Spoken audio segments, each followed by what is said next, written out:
the first of the month. What's up, girl gang? Welcome back to the girls' room. I'm married. Mrs. Valone to you. I am changing my last name. I swore I would never change my last name because nobody's last name ever sounded good with my last name, but that's a boss ass last name. I love it. And so I'm changing it. So we're just gonna do a quick little wedding debrief. I have been just trying to get my shit together. So there was no episode last week, but I did post that wedding vlog, which I hope you guys enjoyed. If you watched it, it was like a bonus episode, just showing the hotel and a little bit of BTS. Obviously, I wanted to be present in my own wedding, so there wasn't a ton of BTS because I was getting married. Like, there was so much I wanted to film, but realistically, it just was too hard. Like, I wanted to film myself getting glammed, but like when you're in the moment, that's why vlogging is so hard, because when you're in the moment, it's like you're in the moment, especially on your wedding day. I just don't think to pull my phone out, even though I'm on my phone a lot. I don't think to film all of these things, which that's okay. The vlog was cute. I put some of the amazing, stunning pictures that we got. So just a little backstory. I didn't tell you guys I was getting married because this was hush hush on the low. We didn't want anybody knowing our plans. We wanted it to be really special, really intimate, and we nailed it. So we basically just got married at the courthouse. Just us with like our parents and my sister-in-law and my little niece, who's just a few months old. But we went to the courthouse, and then basically we just did pictures in the city. We're both born and raised in New York, and I always said I wanted really cool, like old money feeling photos for whatever we did. Even if we didn't do anything, I just wanted those pictures because I feel like those pictures are just, you have them forever, and they're stunning. So I always wanted like really classic old money New York, like yellow cab, which unfortunately getting like an old school yellow cab is not really a thing anymore. All the yellow cabs are like Toyota Camrys now or like little vans. So a traditional yellow cab isn't really a thing that you see like in like a Lincoln Town Car, or even older than that was like a checkered cab, which I'm sure you could get if you like rented it for like $1 million. But we wanted yellow cab, subway, and we did most of our photos at the Beekman Hotel, which is, we stayed there for the weekend too. It's this stunning, like you just look at it and it gives old money. The hotel is insane. Maybe I'll pop some pictures up, or you can go watch the wedding vlog, because the pictures are just, we were gagged. We have never had pictures of us taken like that in our lives. I have never looked that good in my whole life, and neither has Amanda. Like, we usually hate photos that are taken of us. It's been a big thing for us, like our engagement photos and Turks and Caicos. We hated basically all of them. The only one that we really liked, we were like so far out on the beach you could barely even see us. But taking photographs on tropical island is just not my tea. Like, my hair was like all frizzy and flat. Like, it just, I don't know how people do beach weddings and get married on a beach. I would be a sweaty disaster with frizzy hair. It would be a mess. It's just not for me. So this was in the middle of January. I had a big white fur coat. My dress was very like, it had this piece that laid over the top that just gave old money, and my hair and everything. And Amanda had this tuxedo custom tailored for her body. It was like stunning on her. She looked insane. She looked so good. So yeah, we basically spent like 4 hours with the photographer. We got our glam done in the hotel. The girls, Haley and Sophia, that did our makeup are incredible. We did not hire any makeup and hair. I don't know if I said that. We didn't hire any bridal artists. The vision was very specific. I hate bridal hair and makeup. I think it's always overdone. I don't like cheesy bridal things for me, cheesy for me. So please don't take offense if you are someone that's getting married or that got married and you did some of these things that I feel don't represent us. We never wanted a big wedding. We were actually just gonna elope and not do anything, but we wanted to have some people, like we wanted to have a little celebration, and we did that. But we wanted it to be very upscale, very like bougie, very much an experience. And we served. We got so many compliments on the night and how it went. So I'll kind of take you through it. So we did the pictures for 4 hours. Like I said, hair and makeup slayed. Those girls got me into my dress because the jacket buttoned all the way up the back, and it was like very hard. Amanda could never do it. My mother-in-law bought a crochet hook so that she could pull the buttons over, and she couldn't. So Sophia, the makeup girl, was like using her nails and buttoned me all the way up. It was a lot of buttons. And it was like a turtleneck applique. It wasn't lace, it was like applique. I do not like lace. There was a lot of specific things, and Amanda's tux, you need to get it custom fitted because otherwise it could very much go where you look like you're wearing your dad's suit. And Amanda also is very specific about her looks as well. She wanted to be sharp, and she was sharp, and she didn't want it to be like, it's like a thing with like lesbians, like some lesbians that are more like that dress more male, like masculine, they will wear a wedding dress on their wedding day. Like Amanda would never. And some will wear like something more feminine.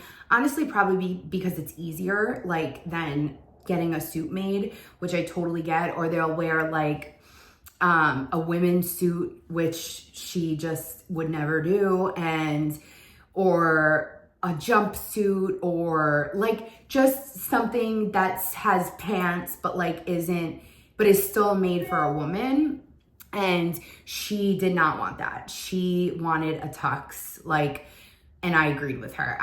She would never wear a dress, first of all, and I wouldn't want her to. She has like the perfect body to pull off the men's look with it feeling more androgynous than super masculine, if that makes sense. Like, it makes sense on her. She's tall, she's lankier, she's not like, doesn't have all these crazy curves. Like, she can pull off, like putting me in a men's suit would be much, much harder because I just have more going on in my body. But with her, she can very seamlessly pull off a lot of men's clothes, and still look really pretty because her face is beautiful. And she just rocks it. It looks good on her. I love the androgynous feel on her. It's not too feminine, it's not too masculine, it's like right in the middle, and she pulls it off. So yeah, enough about that. My dress I got from some little tiny boutique on Long Island. I had a firm budget on what I wanted to spend on it, and I was like, I'm gonna make whatever look good. And I actually wound up loving my dress because it was the 2 pieces. I wound up literally taking the sample because I swear the stars aligned, because they had the one that everyone would try on that had the train, and I didn't want a train. Every time I talk a lot. I didn't want a train on my dress. We were walking around the city. I wanted it to be very, like I said, chic and sleek. I did not want anything over the top. I love it for other people, but this vision needed to be very, very specific. And it worked out. They had a sample that was sent, not the one everyone tries on, but a sample that was smaller than the ones that like you try on. So it was like the right size already. And it had no train. They didn't need to alter it at all. They literally let the seams out. That's it. They let some of the seams out because it was a little too tight for me. So they let the seams out, and that opened up the dress. It hit the perfect length. It was crazy. I couldn't believe it. The jacket was perfect. Like, everything just lined up. I was like, this is amazing. And never in my life have I looked good in everything I tried on. Every dress I tried on looked really nice. This one, I was like, eh. And then she brought out the top piece and I was like, oh, yeah. And Amanda and my mother-in-law were like, yes, that's it. Because I really wanted my hair up. So like the turtleneck, it was so good. So photos for 4 hours in the city. We got some great ones outside, inside, in the subway, in the cab. It was awesome. Our photographer, I tagged him on my Instagram. He blew it out of the water. He was just incredible. The pictures, I'm like, my house is gonna be covered in these pictures. So then we decided we were gonna do a dinner. And as soon as we decided that, I knew that I was calling my best friend Candace, who is the AGM at Hunt and Fish Club on West 44th Street, a very high-end steakhouse in the theater district. The food is phenomenal. And my other really good friend, Kristen, is head of events there. So I was like, if we're doing a bougie dinner situation, we need the food to be good because we were only doing 30 people. So 32 including us.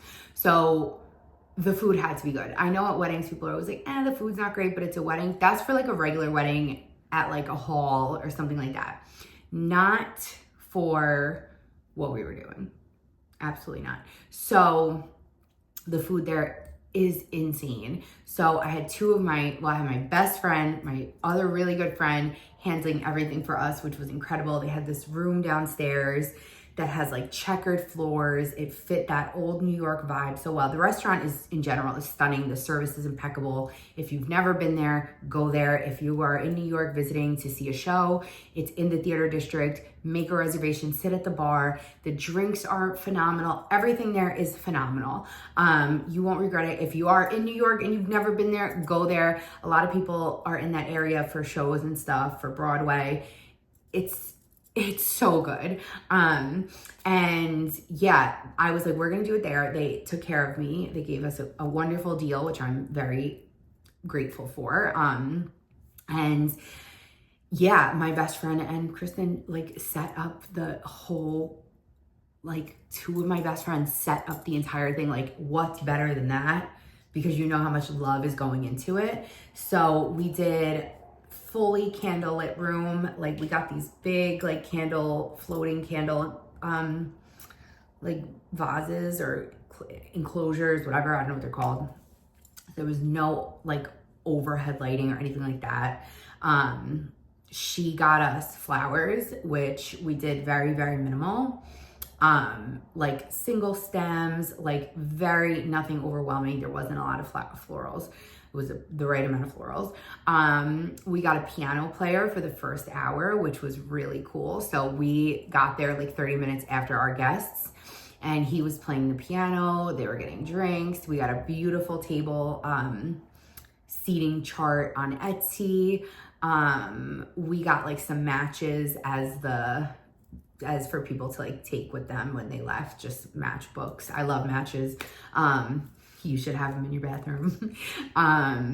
What else did we do? So the piano player played New York, New York by Frank Sinatra on the piano while we walked into the room, it was downstairs. So downstairs and into the room, which was just such a vibe. We had a content creator there who also did an amazing job capturing the night, capturing footage that's good for social media. I'm not into the videographer thing. I think that like I will never go back and watch my wedding video. Maybe like once, or maybe if we had kids and they wanted to see it. But I feel like this type of content is just way more on par with society and how we operate. And the photographer got some amazing pictures with our families and things like that. So it just was such a beautiful, special night. 3 of our friends gave speeches, which I was really happy because I wasn't sure if that was gonna happen. And we decided to do it. Oh, how can I forget? We got a champagne tower, all glass. Amanda insisted on getting the glass one. She's like, the plastic one looks cheap, blah, blah, blah. So all glass, and we got a few bottles of Vouv, and we popped the Vouv, and we served our guests champagne. They were all at our tables. And at their tables, there was 4 tables of 8. So the number worked out perfectly. And it was great because we really were cutthroat with our guest list and we had to be, it was necessary. And you should do whatever you want to do for your wedding. Like, you're paying for it. This small wedding we did was still very expensive. Like, you wouldn't expect how expensive it was, okay? Because we pulled out all the stops, but we really got to give our guests an experience, which that's what we wanted. We wanted to spend time with every person that was there in that room, not walking around, hugging people, kissing babies, doing all this stuff. No, we wanted to be able to sit. I talked to every single person in that room and got to dance. We had a little dancing room. One of my really good friends, Mike, who's an amazing, incredible DJ, he DJs everywhere. He created a 3-hour set for me. So after the piano player left, he created this set for me where it kind of like followed the cadence of the night. So chilled through dinner and then picked up, because I didn't want people just in their seats all night. I wanted a vibe, and we did create a vibe, and that was so cool because I have that music now forever. And one of our dearest friends, me and Mike's friend Vinny, passed away a few years ago, and I met Vinny through Mike, and we were like inseparable. And he put a few songs in there as a tribute for Vinny, and like that was so so special for me. It was just like everything was touched and done with love, and that is insane because I've doing hair, I've spoke to so many brides. I've never met a bride that enjoyed the process or that had fun, that like maybe they had fun that night, but they don't remember a lot of it. It's like a blur. That's what you always hear. It's a blur. And this, like, it went by quick, but like it didn't feel like a blur. Like, I feel like we actually enjoyed ourselves, and it was so special. We had a signature cocktail. It was mezcal, jalapeno, lime, very simple, delicious. I wasn't sure if I was gonna drink because I told you guys I haven't really been drinking, but I was like, you know what? I'm not like sober. I just don't drink that often. So I was like, you know what? I'm just going to see how I feel and take the pressure off of myself a little bit, because I was like being very like, I was like harping on it too much, and I was like, let me just see how I feel. If I feel like I want to have a drink because I'm going to genuinely enjoy having that drink, then I will do that. If I feel like I don't want to drink, then I won't have a drink. If I feel like I need to take the edge off a little bit, then I'll have a drink. Like, there's nothing wrong with that. And I was just putting too much pressure. So I was like, I'm going to see how I feel that night. So after doing photographs all day, we like were sitting in the room. I was stuck in this dress because Amanda couldn't get the jacket off of me. And then I was a little upset because my dress definitely stretched out, like from sitting. I was sitting for like 2 hours in the room, or 3 hours between photos and the dinner. And so it got a little stretched out for by the time I got to the dinner, but whatever, I still looked good. And when we were like driving to the restaurant, we took a yellow cab, and we just like were so anxious. We had so many butterflies in our stomach, like happy, excited butterflies, but just want everything to go right.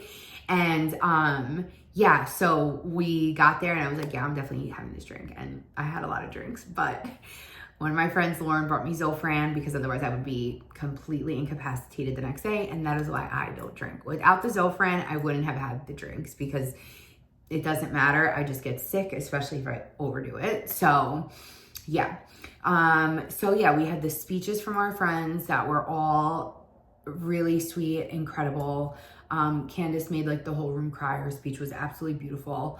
And yeah, it was just such a fun, there was so much love in that room that it was like tangible. I felt like I was touching it because I was hugging and kissing everyone and dancing with people and talking to people, and it was tangible. And I was not sure how I was going to feel that day for other reasons, and I felt absolutely where I belong with the people that I belonged with. Like, I never felt so much love before. It was just beautiful. It really was. I am so glad. I cannot recommend doing small elopements enough, and doing things how you want to do it and not letting people pressure you. Like, nobody was telling us who to invite. Nobody was telling us any of that, like, no. And some other untraditional things we did, like we didn't do paper invitations. People just throw those out. And we planned this in 2 months. I think I forgot to mention that. We planned this wedding in 2 months. So like, I wanted it in the winter. Like, we wanted a winter wedding, and we were like, we might as well just have a dinner party if we're getting married. So we did it quick. Shout out to everyone that just got it together for us. The bridal shop that got this, the way it all worked out, I knew it was exactly how it was supposed to work out. But yeah, we did everything super quickly, and I just recommend, like, this is supposed to be like the happiest day of your life. Like, do it how you want to do it, because no one's paying your bills. You don't want to start off your new marriage, your new relationship in debt. Like, people spend hundreds of thousands of dollars on weddings. And I'm not saying they're not beautiful. If you have expendable income, or your parents are paying for it, or you're rich or something, yeah, go off. I would friggin' fly everyone to Italy if I was rich, and get married in Italy on a cliff somewhere, and fly out 300 people if I had the money to do it. But also, you have to have money where that's not gonna hurt you. Like, you're not like feeling it every single time you pay a vendor. So do it how you want to do it, and don't go above your means, because easily, especially with the amount of friends I have, that could have been a 200 plus person wedding. I have a lot of friends. And yeah, I felt bad. There was like definitely people in my own family that I did not invite, like my uncle, like, who I do talk to frequently. He got the boot. Like, we had it, I think it was, my dog's barking. I think it was like 6 or 8 family members on each side, or 6 family members on each side, something like that. And same with, they're just barking. And same with friends, because what you have to, girls, stop. Luna.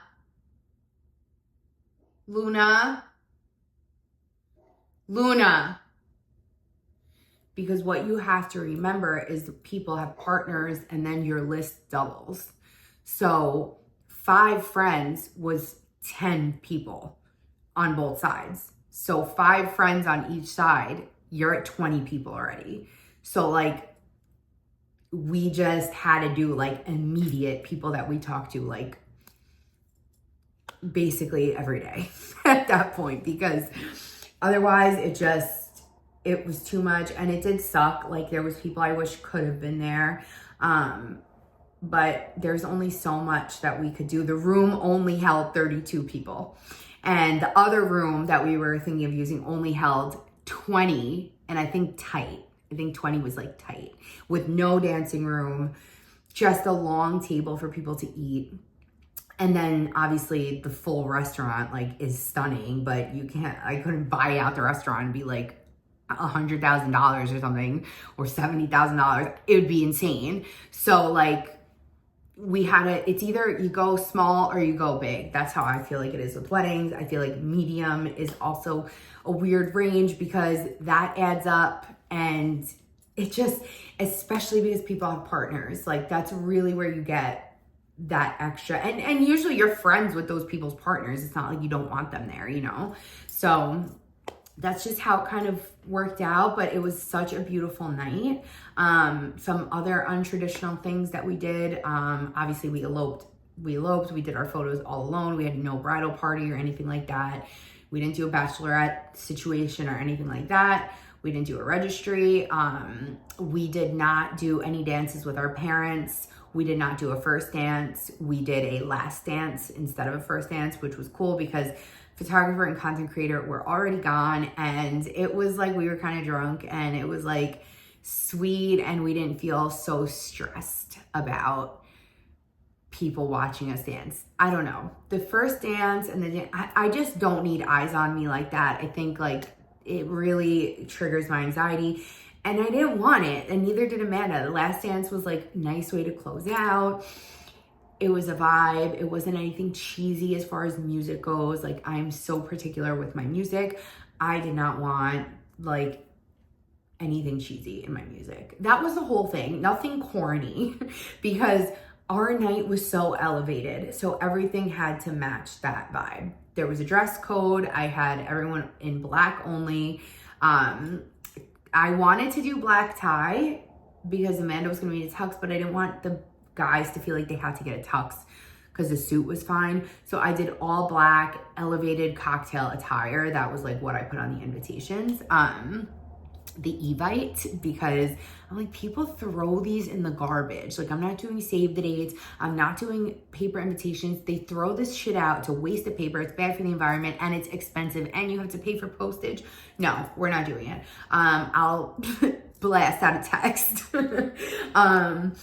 So yeah, besides my Evite, everything was very elevated. And just the vibe of the restaurant is so like upscale and high end. So it just was a beautiful, beautiful, beautiful night. I am extremely grateful that we did it. And it's crazy. I'm married now. I can't believe it. We bought a house. We got married. It has been a crazy ass time. I don't know who's driving right now. I don't know who's driving right now because I'm like, I am doing a lot of adult shit that I didn't sign up for. Well, I did sign up for it, but you know what I'm saying? I'm like, when did I grow up?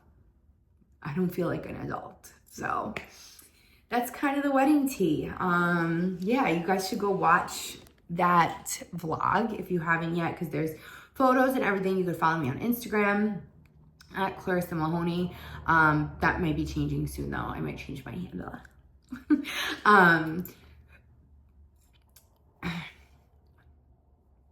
And yeah, I don't know. I'm very grateful for my life and the people in it. And just know that when you start truly following what you know you should be doing, things do work out. I'm not saying that it's easy by any means. It is not easy. But I think when you start going where you're called and stop fighting things start to flow instead of force. You should flow and not force as much as you can. And if you're being pulled away from something, you should listen to that. People, places, jobs, things, whatever. Because I could tell you that 2020 was the worst year of my life. But I could also tell you that 2020 was the best year of my life, now in hindsight. Because although at the time I literally mentally was in a very, very dark place. I did not want to be here anymore at all. I hated myself. I hated the decisions that I made. Not to say that I could have done things differently, but sometimes you have to blow your life up to get clearer vision. And it happens. Everybody has their villain era. I've said this before. You're going to be the villain in someone's story at some point in time. So get over it, or get over it eventually. Because it really depends on how you look at things. Like I said, I could say it was the best year of my life or the worst year of my life. And if you asked me a few years ago, I would have said it was the worst year of my life. And if you ask me now, maybe it was the best year and the best thing that ever happened to me, because while I was going through so much inner turmoil, I found the love of my life. And while it may not have been the best way to go about it, I think everybody was better off. I think there was relationships that needed to be dismantled, people that I needed to remove, that I never would have. I never would have if I didn't blow my life up. I would have been still there, still in this comfort zone, still unhappy. And God was like, you ain't listening. So now you're going to do some fuck shit. And you're going to listen. You're going to learn today. I don't think he said fuck, but but yeah, I think it's just a flip of a coin. Depends on how you look at it. And you know, we all know people that are stuck in toxic cycles, that they always seem to have the same thing going on. Maybe it's in a different font, but it's the same thing going on. Whether it's the person they're dating is the same as the last person they were dating because they're just dating the same person with a different face, whether they're always in drama with their friends, whether they're always fighting with someone, like they're just always doing the same thing in a different font. Truly. Like I know so many people like that. Like, that person's still doing that and talking about that. When you're cognizant of that, that's a good thing. You're like aware of it, but you got to like not be in it, because my mom always used to say, you are who you hang out with. And I used to hate when she said that to me, but she was 100% right. What do they say? You are the sum of the 5 people you spend the most time with, or something like that. And not to say that like, it's not to say that you're like better than someone or anything like that. It's just to say that you are not aligned anymore. And if you feel like you are not aligned, you got to listen to it, because it will just cause a lot of resentment and a lot of resentment and a lot of upset within you, and a lot of friction, which I talk about friction a lot. A lot of friction in your life when you're not doing what you should be doing, or where you should be going, or listening to that discernment, to that intuition, when you're not tuned in and hearing it. You know, I didn't listen for years. I was not tuned in with my job, with my relationship, with my friendships. I wasn't tuned in. I was just ignoring it. Like, no, you're wrong. Like, these are the best people ever. You're happy. I wasn't. I wasn't. And I'm not someone who can be unhappy for too long, okay? That shit starts coming right out of me. I'm very expressive. I wear my heart on my sleeve. There's no guessing when it comes to me and what I'm feeling, okay? I am a Pisces after all. But anyway, that's my wedding debrief.